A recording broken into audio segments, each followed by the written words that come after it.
सरकोपीनिया। उम्र बढ़ने के नतीजे में ढांचे के पट्टों का कम होते जाना ताकत का जवाल है। ये एक खौफनाक सूरत-ए-हाल है। आइए सरकोपीनिया पर गौर करें।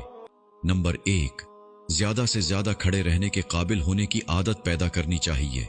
कम से कम बैठें, बैठ सकते हैं तो कम से कम लेटें। नंबर 2, अगर कोई अदैर उम्र अस्पताल में दाखिल हो तो उसे मजीद आराम करने को न कहें। लेटकर आराम करने और बिस्तर से न उठने का मशवरा न दें। 1 हफ्ते तक लेटने से पट्टों की तादाद का कम अज कम 5% कम हो जाता है। बूढ़ा आदमी अपने पट्टे दोबारा बना नहीं सकता, बस एक दफा गए तो गए। आम तौर पर बहुत से बुजुर्ग जो मददगारों की खिदमत हासिल करते हैं अपने अजलात तेजी से को देते हैं। सरकोपीनिया ऑस्टियोपोरोसिस से ज्यादा खौफनाक है।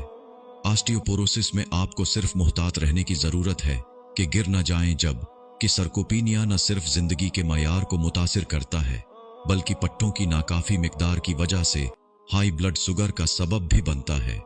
नंबर 4, मसल एट्रोफी में सबसे तेजी से नुकसान टांगों के पट्टों को होता है, क्योंकि जब कोई शख्स बैठता है या लेटता है तो टांगें हरकत नहीं करती और टांगों के पट्टों की ताकत मुतासिर होती है।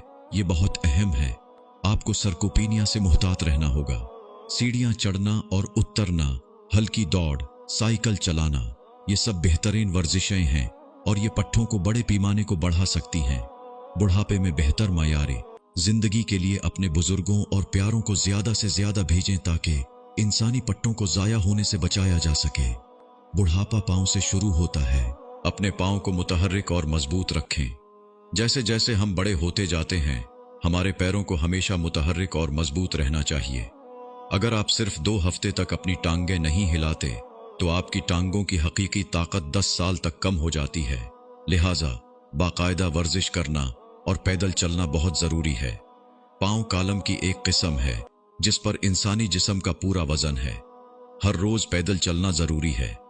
अहम बात यह है कि इंसान की 50% हड्डियां और 50% पट्टे पांव में होते हैं। क्या आप रोजाना पैदल चलते हैं? इंसानी जिस्म में सबसे बड़ा और मजबूत जोड़ और हड्डियां भी टांगों में पाई जाती हैं। इंसानी सरगर्मियों और तवानाई का 70% हिस्सा पांव से होता है। पांव जिस्म की हरकत का मरकज है। दोनों टांगों में इंसानी जिस्म के 50% आसाब और 50% खून की नालियां हैं और 50% खून उनमें रवां है। बुढ़ापे का आगाज पांव से ऊपर की तरफ होता है। टांगों की मुमकिना वर्जिश 70 साल की उम्र के बाद भी करते रहें।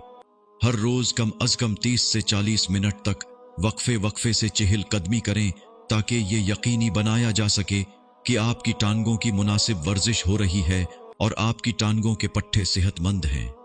इस अहम वीडियो को अपने बुजुर्गों, दोस्तों और 40 साल से ऊपर के अहबाब को जरूर भेजें, क्योंकि हम सब रोज बरोज बूढ़े हो रहे हैं। या अल्लाह हम सबको बुढ़ापे में बीमारियों से बचाए। आमीन।